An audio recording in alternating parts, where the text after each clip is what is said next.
नमस्कार बाजार आज और कल में आप सभी का स्वागत है। मैं हूं स्वाति रायना। बताएंगे बाजार में आज का पूरा एक्शन, साथ ही कल के लिए स्ट्रैटेजी और शेयरों में कमाई के शानदार मौके। आप भी पूछ सकते हैं सवाल हमसे। फोन नंबर हमारा है 0222300164 या फिर आप हमें 0222300165 पर कीजिए कॉल। फेसबुक पर @ZEE बिजनेस ऑनलाइन और x.com पर @ZEE बिजनेस अपने सवाल भेजिए #बाजार आज और कल लिखकर।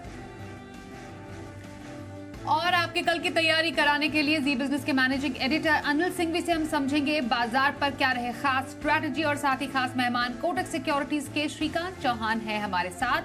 श्रीकांत जी, स्वागत करते हैं आपका आज के इस शो में। सबसे पहले बाजार पर एक नजर डाल लेते हैं तो हमने देखा बाजार में आज लगा 3 दिनों की तेजी पर ब्रेक। बाजार में आखिरी घंटों में शानदार रिकवरी देखने को मिली, लेकिन सेंसेक्स और निफ्टी हरे निशान में बंद नहीं हो पाए। सेंसेक्स 16 अंक गिरा और 64,942 पर बंद हुआ। निफ्टी में 5 अंकों की गिरावट थी और 19,406 के लेवल पर बंद हुआ। बैंक निफ्टी 118 अंक चढ़कर 43,738 पर बंद होने में कामयाब रहा।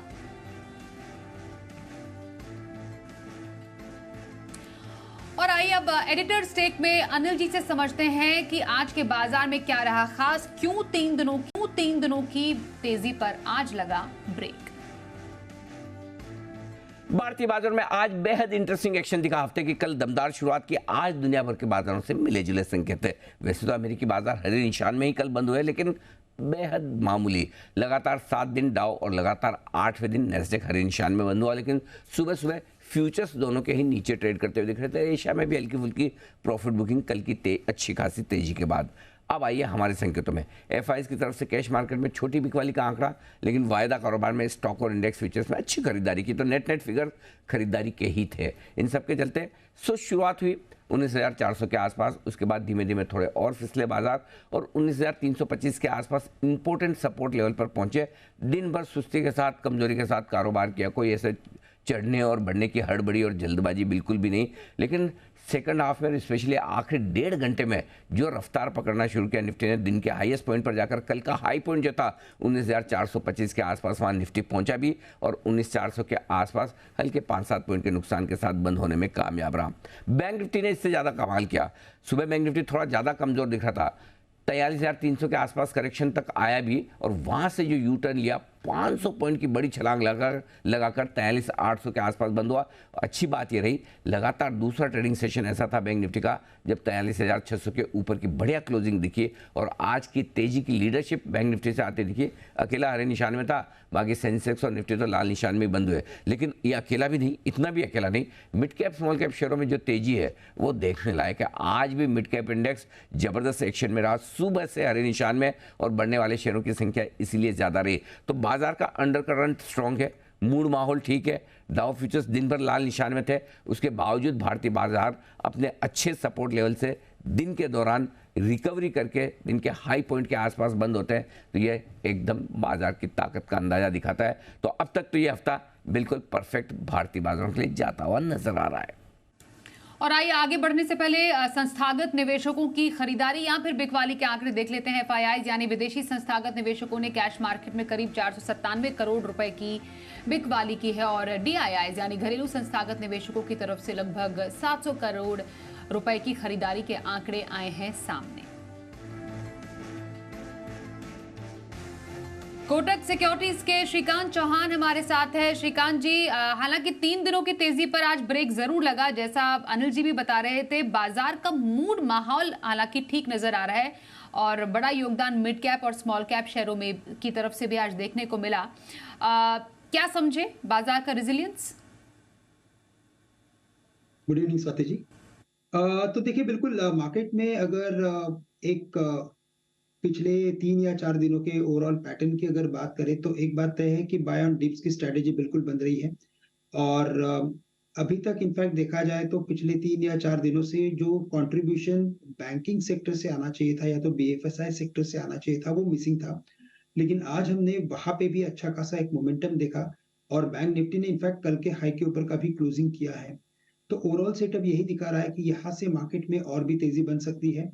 नो डाउट कि हम लोग एक यानी कि जो निफ्टी है वो इंपॉर्टेंट रेजिस्टेंस के करीब आ चुका है।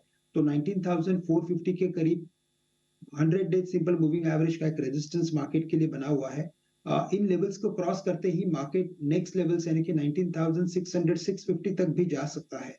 तो ओवरऑल सेटअप यही दिखा रहा है कि मार्केट में मोमेंटम जारी रहेगा। कोई भी करेक्शन आए तो वहां पे कुछ लॉन्ग की पोजीशंस बिल्कुल बनाई जा सकती है और 19,250 के करीब का स्टॉप लॉस हम मार्केट में रख के चल सकते हैं। वैसे ही बैंक निफ्टी में भी अच्छी तेजी बनी है और बैंक निफ्टी भी हमें लगता है कि एक बार 44,300 के लेवल्स दिखा सकता है। तो ये राय रही श्रीकांत जी की बाजार पर। श्रीकांत जी, पोजिशनल व्यू अभी बाजार में कहां पर रखने की सलाह रहेगी आपकी? पसंदीदा स्टॉक आपका? तो देखिए वैसे मार्केट में इस बार वापस जो तेजी हुई है उसमें वापस ब्रॉडर एक्टिविटी बनी है। कई सारे स्टॉक्स में मोमेंटम बना हुआ है। बट हमें लगता है कि यहाँ से अगर कोई स्पेसिफिक एक स्टॉक के ऊपर अगर ध्यान देना है विद अ पोजिशनल व्यू तो मुझे लगता है कि इंडस टावर यहाँ पे कुछ लॉन्ग की पोजीशंस बनाई जा सकती है। पिछले 2 या 3 दिनों से अगर आप देखें तो वहां पे एक छोटा सा करेक्शन आया है स्टॉक में और करेक्शन आने के बाद अभी ये स्टॉक 183 185 के करीब स्टेबल होते हुए नजर आ रहा है। मुझे लगता है कि इसमें काफी मोमेंटम है और ये स्टॉक आने वाले दिनों में शायद 200 प्लस के भी लेवल्स दिखा सकता है। तो करंट लेवल से इंडस टावर को लॉन्ग करें, स्टॉप लॉस यहाँ पे रखे एट 182 182 का स्टॉप लॉस रखें और टारगेट्स नजर आते हैं 200 से लेकर 205 के। जी, तो इंडस टावर में पोजिशनल खरीदारी करने की सलाह आई है श्रीकांत चौहान जी की तरफ से। लॉन्ग टर्म के खरीदारी या फिर स्ट्रैटेजी बनाने का नजरिया कौन से स्टॉक में रखा जा सकता है श्रीकांत जी यहाँ से? तो देखिए लॉन्ग टर्म के नजरिए से अगर किसी स्टॉक को लेना है तो हमें लगता है कि दालमिया भारत सीमेंट इस पर्टिकुलर स्टॉक के ऊपर फोकस कर सकते हैं, इसमें इन्वेस्टमेंट किया जा सकता है। उसका सबसे बड़ा रीजन यही है कि ओवरऑल सीमेंट स्पेस में अगर आप देखें तो मोमेंटम बनते जा रहा है और अल्ट्राटेक सीमेंट जैसे दिग्गज कंपनी के जो परफॉर्मेंस अगर आप देखें या तो उसके टेक्निकल पैटर्न को देखें तो उसमें हमने देखा है कि ये स्टॉक लगातार अपने प्रीवियस हाई के करीब बार बार आ रहा है। तो हमें लगता है कि आने वाले दिनों में हम शायद एक बार सीमेंट स्टॉक्स में अच्छी खासी तेजी देख सकते हैं। दालमिया भारत अभी करंटली 1208 2090 के करीब चल रहा है। करंट लेवल से अगर तेजी बनती है तो ये स्टॉक कम से कम यहाँ से 2350 के लेवल्स दिखा सकता है।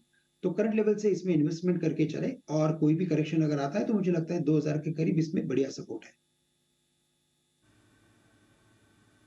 बिल्कुल, तो डालमिया भारत में लॉन्ग टर्म खरीदारी की सलाह आ रही है श्रीकांत जी की तरफ से। श्रीकांत जी, एक बार टारगेट रिपीट कर देंगे डालमिया भारत का? बिल्कुल, तो लॉन्ग टर्म व्यू के हिसाब से यानी कि 12 महीने के व्यू से हमने इसमें टारगेट रखा है 2350 रुपए का, 2350। तो 2350 के टारगेट के डालमिया भारत में लंबी अवधि की खरीदारी की सलाह श्रीकांत चौहान दे रहे हैं।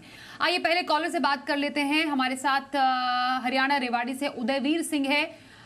नमस्कार, बताइए कौन सा स्टॉक आपके पास है?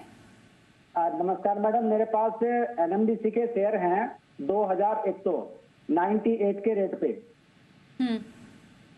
तो जी, मैं अभी क्या करूं? कब की आपने ये खरीदारी? ये लास्ट ईयर अक्टूबर मंथ में की थी।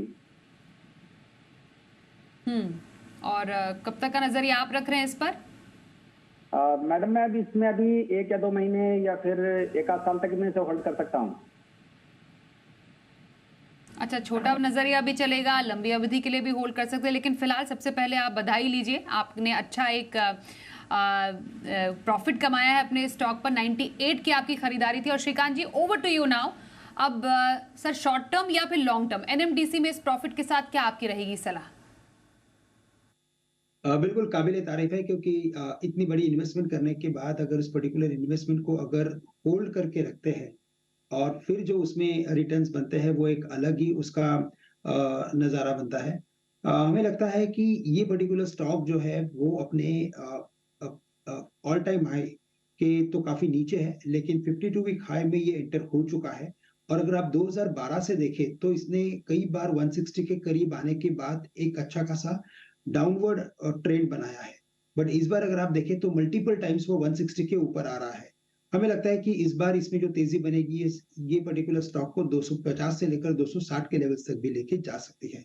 तो बिल्कुल करंट लेवल से मुझे लगता है कि इसे होल्ड करके चलना चाहिए। बट साथ ही साथ मैं ये कहूंगा कि बिकॉज की अपनी जो खरीदारी है वो डीप इन द मनी की है, तो कुछ एक पोजीशंस को यानी कि 1/3 या एटलीस्ट 25% पोजीशंस को बेच के हमारे कॉस्ट को हम और भी कम करके चल सकते हैं। इसका फायदा ये होगा कि अगर मार्केट में कोई अचानक से करेक्शन आए तो वापस हमें कुछ और पोजीशन इसमें खरीदारी करने का मौका मिलेगा। तो एनएमडीसी आपको फिलहाल होल्ड करने की सलाह आ रही है हमारे आज के एक्सपर्ट श्रीकांत चौहान जी की ओर से। आइए अगले कॉलर से बात करते हैं। हमारे साथ हरियाणा हिसार से रजत जी हैं। रजत जी नमस्कार, बताइए कौन सा स्टॉक आपके पास है? मैम नमस्कार, मेरे पास मैम IEX का शेयर है 242 रुपीज पे लिया हुआ है जी, 80 क्वांटिटी है। ओके, और कब तक का व्यू है स्टॉक में आपका? ये मैम लगभग 2 साल हो गए हैं इसको बाइंग किए हुए। हाँ, कब तक रखना चाहेंगे? तो मैं जानना चाहूंगा मैम, ये होल्ड कर रखना चाहिए, सेल कर देना चाहिए, क्योंकि ये ठीक है, जब से 134 के रुपए में घूम रहा है। 242 की खरीद है श्रीकांत जी इनकी IEX पर। वहां से तो काफी गिरा है स्टॉक। खरीद इनकी ऊंची और नुकसान भी काफी है ने। फिलहाल आपकी नजर में क्या स्ट्रैटेजी रखी जा सकती है अब स्टॉक में? बिल्कुल, तो देखिए IEX में हमने बड़ी गिरावट देखी है। इसमें जो भी फंडामेंटल डेवलपमेंट्स बने उसके बाद इनफैक्ट इसमें काफी बड़ी बिकवाली आई थी। बट मुझे लगता है कि अभी ये स्टॉक धीरे-धीरे स्टेबल हो रहा है 130 125 के रेंज में। और कई बार जब पावर स्टॉक्स में तेजी बनती है तो ये पर्टिकुलर स्टॉक्स में हम कुछ ना कुछ रिबाउंड भी देखते हैं। हमें लगता है कि शायद ग्रेजुअली ये स्टॉक वापस से एक बार 170 से लेकर 190 के लेवल्स तक बिल्कुल आ सकता है। और ओवरऑल हमें लगता है कि पावर सेक्टर में अच्छी खासी तेजी आने वाले कुछ महीनों में, सालों में बन सकती है। तो सबसे इम्पोर्टेंट बात ये है कि ये जो भी इन्वेस्टमेंट है इसे लॉन्ग टर्म व्यू के साथ होल्ड करना पड़ेगा, बिकॉज़ लॉस काफ़ी बड़ा हो रहा है। और इसी वजह से राय यही रहेगी कि इसे होल्ड करके चलें और 190 के करीब अगर कभी प्राइस दिखे तो इसमें से एग्जिट कर लें। ओके, तो IEX पर ये सलाह आपके लिए बने रहने की। 190 का जरूर टारगेट, इस पर गौर कीजिएगा। वहां पर आप एक कॉल स्ट्रेटेजिक ले सकते हैं। आइए आगे बढ़ते हैं और हमारे साथ अगले कॉलर है, उनसे जानते हैं उनका सवाल। हिमाचल शिमला से मोहित दत्ता साहब। नमस्कार मोहित जी, बताइए क्या सवाल है आपका? नमस्कार जी, मेरे पास क्रॉम्पटन के 256 शेयर है, 300 के रेट पे लिए थे मैंने। मेरे को क्या करना चाहिए आगे? उस पे रहना चाहिए कि एग्जिट करना चाहिए उससे? ओके, आपने ओरिजिनल कोई टाइम फ्रेम रखा था इस स्टॉक में? कब तक रहने की आपकी प्लानिंग थी? वैसे ये ट्रेडिंग के व्यू से लिया था मैंने, बाकी क्या सजेस्ट करेंगे मुझे? ओके, लिया था ट्रेडिंग के व्यू से। क्रॉम्पटन ग्रीव्स में फिलहाल 4000 का नुकसान झेल रहे हैं हमारे दर्शक। सर बताइए अब श्रीकांत जी, नुकसान की भरपाई पॉसिबल है? देखिए, वैसे अगर इसके टेक्निकल पैटर्न को देखें तो मुझे नहीं लगता कि स्टॉक में कोई बड़ा रिबाउंड आने वाले कुछ दिनों में हमें देखने मिलेगा। तो सलाह यही रहेगी कि करंट लेवल से भी इसमें जो भी लॉस है वो बुक कर लीजिए और इसे बेच दीजिए। मुझे लगता है कि BFSI सेक्टर में वैसे कई सारे स्टॉक है कि जहाँ पे आपके नुकसान की भरपाई हो सकती है। तो करंट लेवल से अगर आप क्रॉम्पटन ग्रीव्स बेच देते हो और मुझे लगता है कि अगर ये जो भी फंड्स आएंगे, अगर आप वो कैनरा बैंक में अगर आप निवेश करके चलते हो तो हमें लगता है कि कैनरा बैंक आने वाले कुछ महीनों में या कुछ आने वाले 1 आध साल में काफी अच्छी रिटर्न्स आपको दे सकता है। तो करंट लेवल से क्रॉम्पटन ग्रीव्स बिल्कुल बेच के चल सकते हैं। करंट लेवल्स पर क्रॉम्पटन ग्रीव्स, माफ कीजिए, उसको बेचने की सलाह। कैनरा बैंक ये ऐसा स्टॉक है बैंकिंग स्पेस का जहां पर आप खरीदारी के मौके तलाश सकते हैं। ये आपके लिए सलाह आई है श्रीकांत जी की तरफ से। गुजरात से अगले कॉलर हमारे साथ हैं बानाराम जी। नमस्कार, बताइए कौन सा स्टॉक आपके पास है? मेरे पास मेनन बेरिंग के 467 शेयर है और खरीद है 157 रुपए की।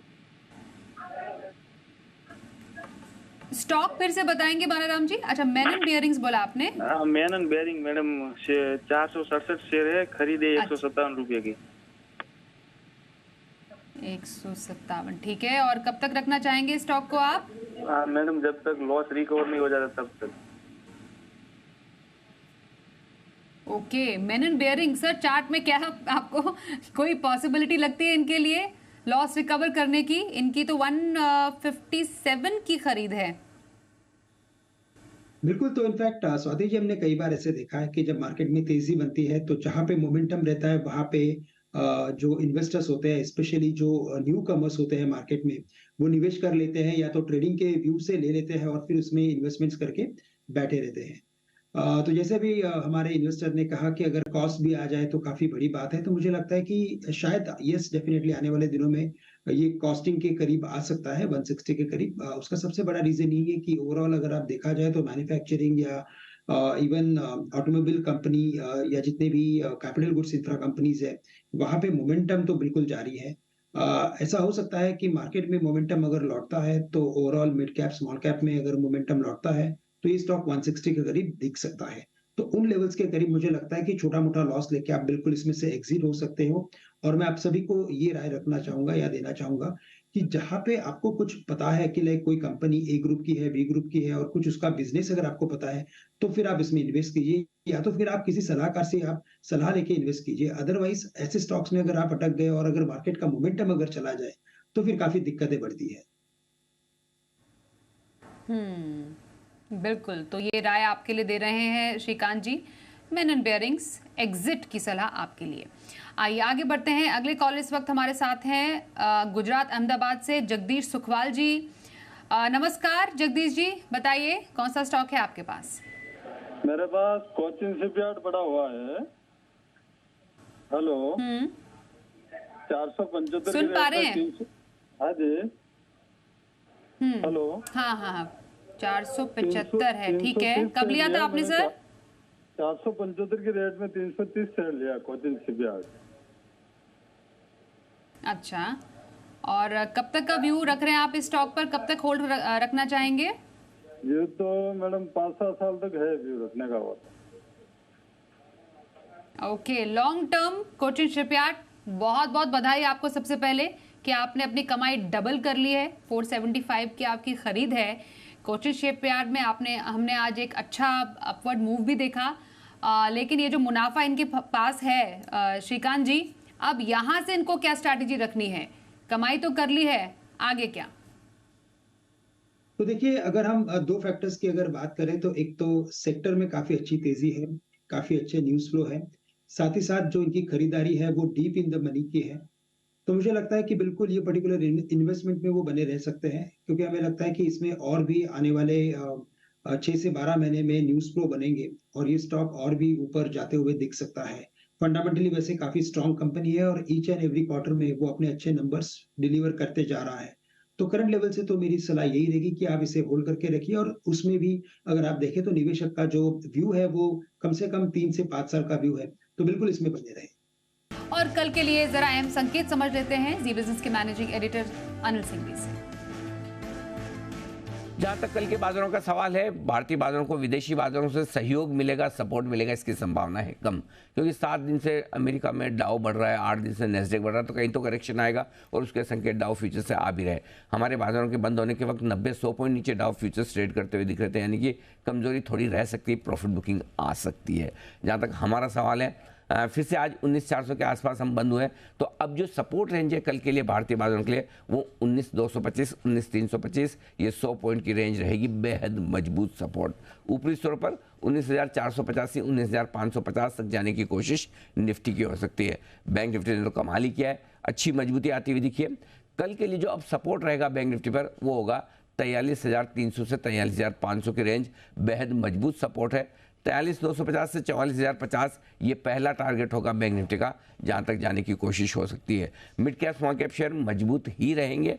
अगर ग्लोबल संकेत अच्छे मिले हम तेज दौड़ लगाएंगे। ग्लोबल संकेतों में डाउ फ्यूचर्स के हिसाब से कमजोरी रही तो नीचे खुलेंगे और नीचे खुलते ही इंपॉर्टेंट सपोर्ट लेवल पर, पहले सपोर्ट लेवल से खरीदारी शुरू होगी, जो निफ्टी के लिए होगी 19,325, 19,350, और बैंक निफ्टी के लिए पहला सपोर्ट लेवल जहां बनेगा वो होगा 19,425, 19,550, माफ कीजिएगा 43,425, 43,550, ये पहला सपोर्ट लेवल रहेगा। तो देखते हैं कल के सेशन में भी मजबूती रहने की संभावना पूरी है, बस ग्लोबल सपोर्ट मिल जाए। और आइए अब कल के बाजार पर खास स्ट्रैटेजी समझते हैं। श्रीकांत जी, आपसे जानना चाहेंगे कल के बाजार में आपको कहां पर मौके नजर आ रहे हैं?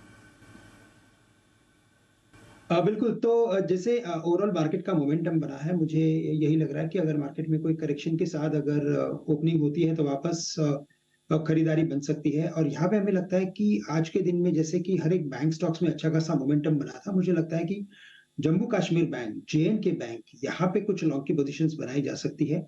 109, 110 के करीब की क्लोजिंग है। ये स्टॉक हमें लगता है कि कम से कम 115 से लेकर 117 के लेवल्स दिखा सकता है इन द शॉर्ट टर्म। तो करंट लेवल से इसे खरीदा जा सकता है 109 रुपए में, और स्टॉप लॉस यहाँ पे रखे 105 रुपए का। तो Jammu Kashmir and bank long करके चल सकते हैं। तो जे&के बैंक में 105 के स्टॉप लॉस के साथ कल के बाजार में खरीदारी की सलाह आ रही है श्रीकांत चौहान की तरफ से। आइए अब आगे बढ़ते हैं, देखते हैं कल का ऑप्शन।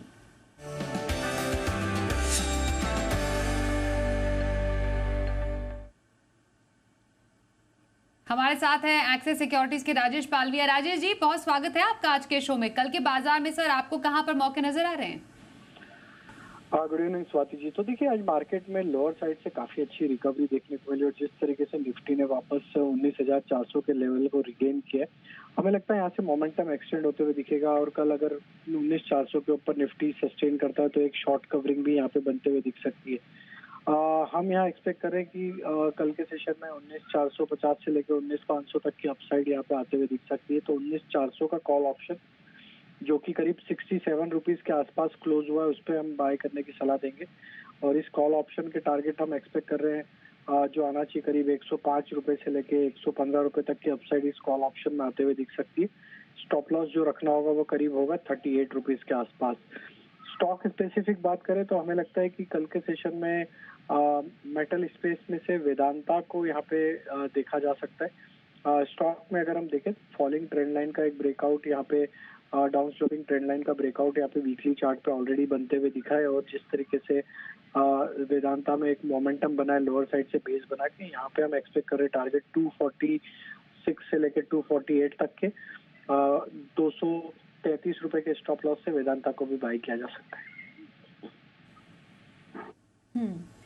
तो ये रही ऑप्शन कॉल्स राजेश जी की तरफ से कल के बाजार के लिए। धन्यवाद करेंगे सर शो में शामिल होने के लिए, और धन्यवाद श्रीकांत जी आपका भी हमारे साथ इस चर्चा में शामिल होने के लिए। बाजार आज और कल में बस इतना ही, रुकेंगे एक ब्रेक के लिए। देखते रहिए जी बिजनेस।